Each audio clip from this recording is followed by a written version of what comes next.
चलो अब आगे के प्रश्नों को देख लेते हैं। तो अध्याय 11 के प्रश्नावली 5 के चौथा प्रश्न देखते हैं। बाकी प्रश्नों का मैंने हल आपको बता दिया है।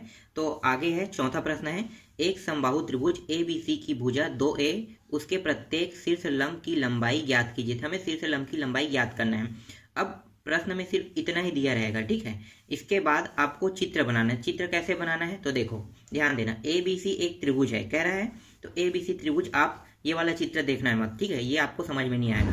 ABC का मतलब जब भी आपको त्रिभुज कहेगा तो सबसे पहले आप एक क्या बनाना, समकोण त्रिभुज बनाना, कुछ इस प्रकार से, ठीक है। ये देखो ये क्या है, एक समकोण त्रिभुज है, ठीक है। अब यहाँ पे क्या है ABC, ठीक है। तो ABC पॉइंट कहाँ पे देना चाहते हो, जहाँ पे देना चाहते हो दे सकते हो। तो ABC एक क्या है, ये रहा A है, ये B पॉइंट है, ठीक है, और ये C पॉइंट है। तो ये बन गया एक, क्या बन गया, एक त्रिभुज बन गया। अब क्या क्या है, इसकी प्रत्येक भुजा 2A है, मतलब यहाँ से यहाँ की दूरी 2A है, यहाँ से यहाँ की दूरी भी 2A है, और यहाँ से यहाँ की दूरी भी 2A है। मतलब टोटल यहाँ से सभी भुजाओं की दूरी कितनी है, 2A है। इसके बाद यहाँ पे क्या है, उसके प्रत्येक शीर्ष लंब की लंबाई। अब क्या है, शीर्ष लंब की लंबाई का है, मतलब ये जो रेखा है ना B और C भुजा है, यहाँ पे एक बिंदु पॉइंट बनेगा और यहाँ पे शीर्ष लंब बनेगा ये वाला। अब इसका नाम आप क्या दे दोगे, m दे दोगे, ठीक है। तो देखो m बन गया और शीर्ष लंब की लंबाई am हो गया।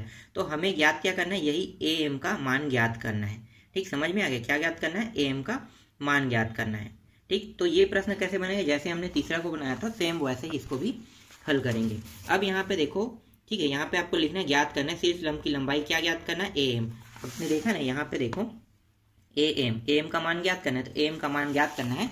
तो यहाँ पे लगा हुआ है, यहाँ पे ध्यान दो, यहाँ पे देखो शीर्ष लंब की लंबाई am बराबर BC इक्वल 2A, ठीक है। BC का मान दिया हुआ था, कितना दिया हुआ था, 2A। तो सभी भुजा का मान 2A है, मतलब BC का मान भी 2A रहेगा।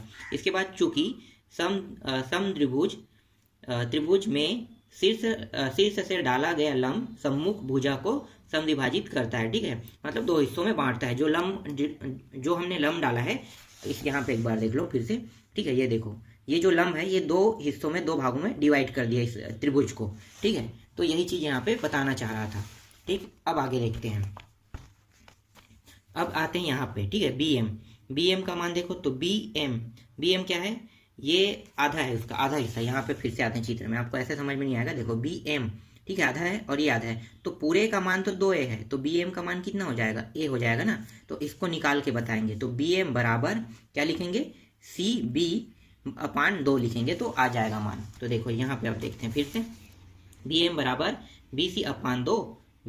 उसके बाद देखो BC का मान कितना है, 2A है, और अपान 2 कर देंगे तो यहाँ पे दोनों A 2 कट गया, बचा क्या, A बचा।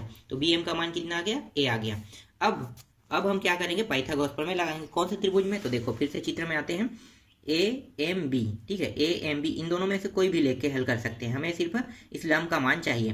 तो हम यहाँ पे ले रहे हैं AMB त्रिभुज को ले रहे हैं। तो AMB त्रिभुज में किसका किसका मान है, इसका मान भी पता चल गया, यहाँ से यहाँ का A मान हो गया, और बस बचा क्या है, ये वाला मान बचा है, तो इसके मान को निकाल लेते हैं। तो इसके लिए हम पाइथागोरस प्रमेय लगाएंगे। अब यहाँ पे ध्यान दो, इस त्रिभुज में कर्ण कौन है, तो देखो ये वाला भुजा सबसे बड़ा दिखाई दे रहा है, इसका मान A है, और ये क्या है, ये छोटा है, तो मतलब ये आधार हो गया, ये कर्ण हो गया, और ये लंब हो गया। तो यही लंब का मान हमें निकालना है। तो इसके लिए सूत्र लगाओ पाइथागोरस प्रमेय। तो देखो पाइथागोरस प्रमेय क्या है, पाइथागोरस प्रमेय में AB जो था वो क्या था, कर्ण था, तो AB का वर्ग कर्ण।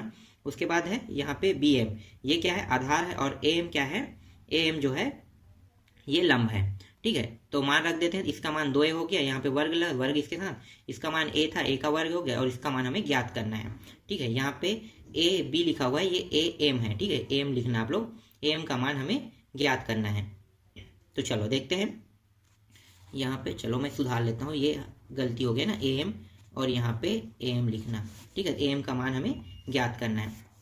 अब क्या करेंगे, अब ये जो मान है, ठीक है, ये जो मान है इसको इस पार पक्षांतर कर देंगे, इसको इस साइड लेंगे तो क्या होगा, 4A का वर्ग माइनस A का वर्ग हो जाएगा, ठीक है। ये भी क्या है, ये भी गलत है, यहाँ पे आपको AM वर्ग लिखना है, ये भी AM का वर्ग रहेगा, ठीक है। जितने जगह यहाँ पे AB लिखा है वो सभी जगह गलती है, ठीक है। ये इसको भी काट लो, इसको भी काट लो, ये सब क्या है, AM है, ये भी AM है, यहाँ पे गलती दिया हुआ है।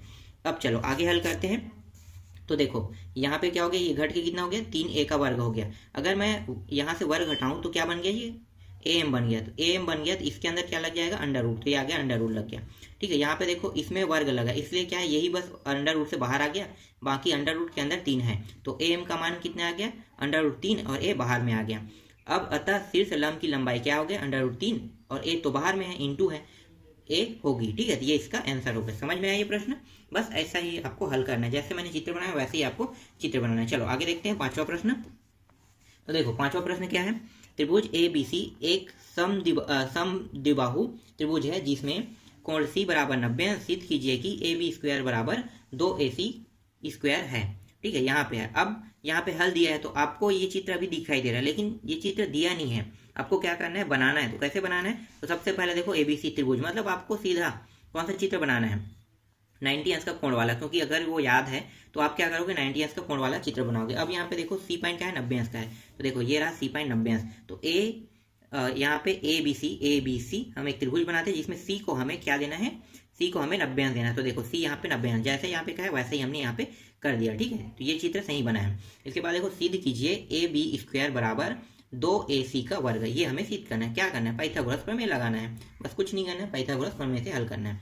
तो यहाँ पे देखो त्रिभुज ए बी सी एक समद्विबाहु त्रिभुज है, अर्थात ए सी बराबर बी सी। ठीक है, मतलब ए सी की भुजा जितना है उतना ही भुजा बी सी का है, और यहाँ पे देखो कोण क्या है, सी है। ठीक है, तो यहाँ पे लिखो ए सी बराबर बी सी, दोनों का मान अगर ए सी के स्थान पे हम क्या रखेंगे, बी सी रखेंगे। तो अब सिद्ध करेंगे क्या, ए बी का वर्ग हम सिद्ध करेंगे। देखो यहाँ पे लिखा है ना, वही चीज हम यहाँ पे लिखते हैं, सिद्ध करना है ए बी का वर्ग बराबर 2ac का वर्ग। इसके बाद उत्पत्ति लिखो, त्रिभुज ए बी सी में पाइथागोरस प्रमेय लगा देते हैं, उसके बाद सिद्ध हो जाएगा। तो ए बी का मान हमें निकल जाएगा। तो ए बी का ये क्या है, ये कर्ण है, ये लंब है, और ये आधार है। तो लंब और आधार दोनों की भुजाएं बराबर है, सिवाय कर्ण के छोड़ के। ठीक है, कर्ण वाला बस बराबर नहीं है, लेकिन इन दोनों के मान बराबर है। तो चलो पाइथागोरस प्रमेय लगाओ, तो ए बी का वर्ग हो जाएगा बराबर ए सी का वर्ग, देखो ये लंब है, प्लस आधार क्या है, बी सी है, तो ये हो गया बी सी। अब यहाँ पे देखो ए सी के स्थान पे हम क्या रख सकते हैं, बी सी रखते हैं, या बी सी के स्थान पे ए सी, दोनों में से कोई भी रख लो। तो हम यहाँ पे ए सी के स्थान पे क्या रखेंगे, बी सी के स्थान पे यहाँ पे क्या रख दिए, ए सी रख दिए। तो जहाँ पे बी सी है यहाँ पे क्या आ गया, ए सी का वर्ग आ गया। ठीक है, ए सी का वर्ग आ गया। अब इन दोनों को जोड़ोगे 2ac हो गया, और ए बी का वर्ग बराबर 2ac का वर्ग। यही हमें क्या करना था, सिद्ध करना था। देखो सिद्ध करना था, सिद्ध हुआ, ये भी बन गया। चलो आगे देखते हैं नेक्स्ट प्रश्न को। इसके बाद ये जो प्रश्न भी बता रहा हूँ इसको मैंने आईएमपी प्रश्न में टिक कर पढ़ाया ना, तो टिक कराया तो आप लोग देख लेना, ये इंपॉर्टेंट क्वेश्चन है। इसके बाद आते हैं नेक्स्ट प्रश्न देखते हैं। अगला है 6वां प्रश्न। देखो यहाँ पे है प्रश्न 6, यदि दिए गए चित्र में ओ आर डेस बराबर 2 गुणित, ठीक है, ये पॉइंट मतलब गुणित है, इसके साथ 2 ओ आर है। इसी तरह से ओ एस टी डेस में भी देखो 2 ओ एस के साथ गुणित है। ठीक है, ओ टी डेस के साथ देखो 2 ओ टी के साथ गुणित है। सिद्ध क्या करना है, ये दोनों त्रिभुज को हमें समरूप हमें सिद्ध करना है। तो देखो ये बड़ा त्रिभुज है और ये छोटा त्रिभुज है, इन दोनों त्रिभुज को हमें समरूप त्रिभुज मतलब समरूप सिद्ध करना है। तो चलो हल करते हैं। तो यहाँ पे क्या कर दिया, देखो ओ आर दिया हुआ है और इसे, तो ये पहला हम इसको लेते हैं, इसके बाद दूसरा, इसके बाद तीसरा, इन तीनों को बारी बारी लेंगे। तो पहले इसको ले लेते हैं। तो ओ आर डेस बराबर 2 ओ आर। ठीक है, अब यहाँ पे क्या करेंगे, ये 2 आर है ना, यहाँ पे क्या है 2 ओ आर है, तो यहाँ पे जो ओ आर है इसको हम इस पार ले आते हैं। तो कहाँ पे आएगा, ऊपर से नीचे। तो ओ आर डेस अपान ओ आर आ गया। ठीक है, यहाँ तक समझ में आए। बचा क्या, यहाँ पे 2 और कुछ नहीं, नीचे मतलब 1। ठीक है, ये एक समीकरण मिल गया। इसी तरह से सभी को कर रहे हैं। देखो ओ एस डेस बराबर 2 ओ एस, ऐसा इसमें भी करेंगे। तो ओ एस कहाँ पे आ गया, नीचे में आ गया 2 1, फिर दूसरा समीकरण निकल गया यहाँ पे। देखो यहाँ पे दूसरा आ गया। इसके बाद देखो यहाँ पे आते हैं, अगला देखो यहाँ पे।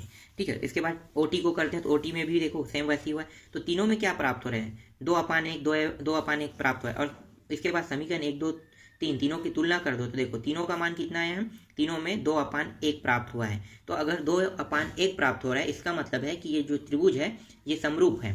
ठीक है, तो यहाँ पे इससे सिद्ध कैसे करेंगे, क्योंकि ये भुजाएं समानुपाती है, इसलिए देखो भुजा क्या है, जब एक समरूप हो रहा है तो मतलब भुजा क्या समानुपाती हो गया। इसलिए त्रिभुज जो है R dash S dash T dash समरूप है त्रिभुज आर एस टी के, सिद्ध हुआ। ठीक, समझ में आ गया। बाकी 3 प्रश्न बचे हुए हैं, उसको मैं बता दूंगा। ठीक है, 7वां जो प्रश्न है ये आईएमपी प्रश्न है, इसको भी मैंने आईएमपी में टिक करा है, तो इसका भी आंसर आप लोग देख लेना। ठीक है, कैसे हल होगा, ये बहुत ही इंपॉर्टेंट क्वेश्चन है, तो आप लोग इसको बिल्कुल देखना। ठीक है, मोस्ट आईएमपी क्वेश्चन है। मैं थोड़ी देर बाद वीडियो आपको इसका भी प्रोवाइड करा दूंगा।